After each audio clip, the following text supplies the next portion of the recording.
Hello friend, இன்றைக்கி நான் வந்து வாத்துக்கறி 1 கிலோ வாங்கியிருக்கிறேன். அதுக்கு தேவையான பொருளெல்லாம் நான் வச்சுக்கிறேன். இதை வச்சு நம்ம வாத்து கறி குழம்பு வைக்கலாம். வாங்க வீடியோவில் போகலாம். கொத்தமல்லி 100 கிராமு, மிளகா 50 கிராமு எடுத்துருக்கிறேன். இதை வந்து நம்ம வந்து வறுக்கணும். எண்ணெய் ஊற்றாத நல்லா வறுத்துக்கணும். இந்த வாத்துக்கறி வந்து ஆஸ்துமாவுக்கு ரொம்ப நல்லது, டஸ்ட் அலர்ஜிக்கு ரொம்ப நல்லது, உடம்புல நல்ல பலமாக இருக்கும். இந்த வாத்துக்கறி வாரத்தில் ஒரு முறையாவது இந்த வாத்துக்கறி நம்ம சாப்பிடணும். இப்போலாம் சேர்த்து உப்பு சேர்த்து போட்டிருக்கிறேன். இப்போ நல்லா வறுபட்டுருச்சு. இப்போ நம்ம இதையே பாத்திரத்தில் மாற்றிக்கலாம். இப்போலாம் நான் 5 தக்காளி பழம் எடுத்துக்கிறேன். அதையும் சேர்த்து எண்ணெயில் வறுக்கணும். நான் வந்து 1/4 கிலோ வெங்காயம் வாங்கிக்கிறேன். இதையும் சேர்த்து நம்ம வந்து எண்ணெய் ஊற்றணும். எண்ணெய் ஊற்றி இதை வந்து நல்லா வறுபடணும். இப்போ இந்த ஜீரகம் அப்படி மஞ்சள் தூள் எடுத்துக்கிறேன். அதையும் சேர்த்து வறுக்கிறதுக்கு போட்டுக்கலாம்.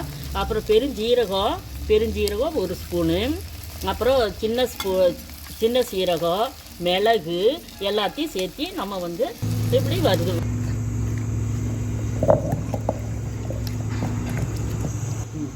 இப்போ வந்து தேங்காய் வந்து ஒரு 2 கீத்து தேங்காய் வந்து நான் போட்டுக்கிறேன்.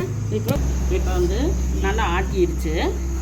வெங்காயம் தக்காளி போட்டு ரொம்ப நெகுன்னு ஆட்டக்கூடாது.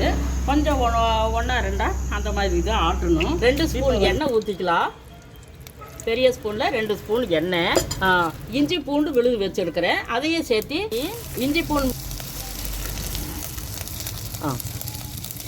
மல்லித்தண்டு, கருவேப்பிலை தழை எல்லாத்தையும் சேர்த்து போட்டிருக்கிறேன். அதையும் சேர்த்து நல்லா வறுத்துக்கலாம். நல்லா வாசமாக இருக்கும். எல்லாமே சேர்த்து நல்லா செவக்க வந்துருச்சு. இப்போ வந்து நான் 1 கிலோ வாத்துக்கறி வாங்கியிருக்கிறேன். அதையும் சேர்த்து நம்ம வந்து இதில் வந்து நல்லா ஒரு 1/2 மணி நேரம் நல்லா இந்த விறகடுப்பில் நல்லா வேகணும். அதோடு சேர்த்து நம்ம ஆட்டி வச்சுருந்த மசாலாவை ஊற்றிடலாம். இது சக்தி கறி மசால் வச்சுருக்கிறேன்.